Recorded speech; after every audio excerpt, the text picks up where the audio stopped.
In this video, we are going to see how to create travel demand matrices in VISUM, which are the source of adding traffic volume in the VISUM network. So the VISUM uses zones, the traffic analysis zones, which are connected by the links. So what we have to enter here is the origin destination traffic counts, meaning how much traffic going from zone 1 to zone 2 and vice versa. The incoming trips and outgoing trips within each zone. So if you have this survey available in an Excel sheet, you can directly import it in VISUM. But in this tutorial, I am going to show you how you can create one yourself. So this is the network model we created in the last video. We are going to create now the matrices, the demand matrices. So to create a demand matrix in VISUM, you will click on this option here, right to the next to the network. That is option, open matrices. So once I click matrices, I have this matrix window with me, and now I have to create here two matrices, one for the car and one for the buses. So as I told you in the first video, we have in VISUM we primarily have two modes, PRT, PUT. PRT for refers to the private vehicles, and PUT refers to the public transport. So we have to create a matrix ourselves. So to create a matrix, we have this option here with the plus sign showing to create. So you will just click on this, and here we have to give a code and a name for this matrix. So it's always recommended to give a code and the name. In this example, to keep it simple, we are going to give the same code and name. So I named it car, code and name car, and this is going to be a demand matrix. Yes, it's not a scheme matrix, and it's a data matrix. The data matrix means you have to give the data yourself. Sometimes we also have formula matrices where we enter a formula, and the VISUM generates the results based on the formula. So we are not making a formula, we are entering demand ourselves from our survey data. So we will click data matrix, and then we will create OK. As soon as I click OK, I have now an option to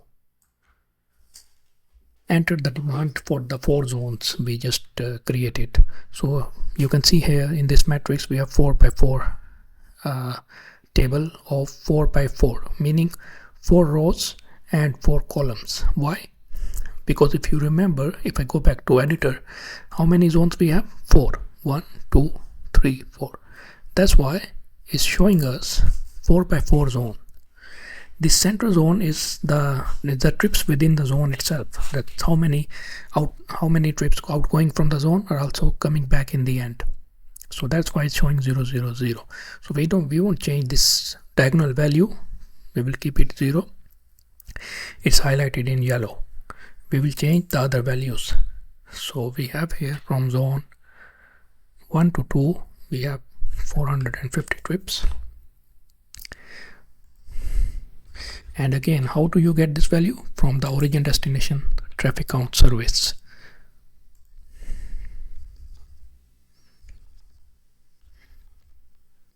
So just enter the volume here, 450.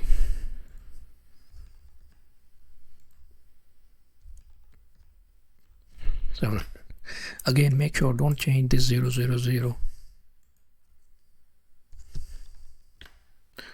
Why? Because these are the diagonal central diagonal values within the zone itself. So now our car matrix is ready. The demand for car matrix is ready. Now let's create another matrix and call it private PUT or bus, simple bus.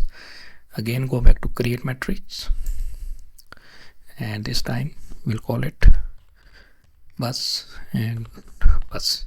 Same code and same name to avoid any confusion, but you can give a different code and different name if you want. Again, it's a data matrix because we are going to give the data ourselves. So for the bus values, we have 50, 100, 150, 75, 80, 85, 100, 100 again, 70, 80 and 90. So I have entered volumes here for the PUT, or the, you can say, bus, and make sure once you enter the values, you click enter on your keyboard just to make sure the value has been recorded and saved. Now our matrices are done, our network is done, our network is created, our demand is created in the matrix window for both car and bus. Now the next step is to loading this demand to the zone itself, into the traffic segment itself. So how to load the matrix into segment is you have to go to demand, here, demand data, demand data, and in demand data, here you see this car is taking demand from this matrix, which we have to link it to the matrix we just created ourselves. So it should take demand or volume from the values we just entered. So we will click here on the matrix for the car and redirect it or link it to the matrix we just created. So I just clicked on this matrix. You will see this window, select the matrix. So here we have to select this first option, select matrix by number, select matrix by number, and then you will have, we have one matrix, first matrix which is car, second matrix which is bus. So we will select for the car, that's why I gave it a name, so that it's clear for us to assign which matrix to which segment, and make sure the car is selected, click OK. Now we have successfully connected this car segment to the car matrix. Similarly, we are going to put this XPUT to the bus matrix, which is the PUT. Again, select the matrix by number, and this time second, bus, and click OK. So now we have successfully linked our demand volume matrices to the respective traffic segments. Now click OK, and now we should be able to put this volume in the links we just have created in the first step in our network. So in order to do that, we will go to calculate procedure sequence, and we will create here, create PRT assignment, private vehicle assignment, PRT assignment, click OK. And here the reference object is car, the private is the private car, which is the car. So click on reference object, which is C for car, click OK. Now this is the type of assignment which you want: incremental, equilibrium,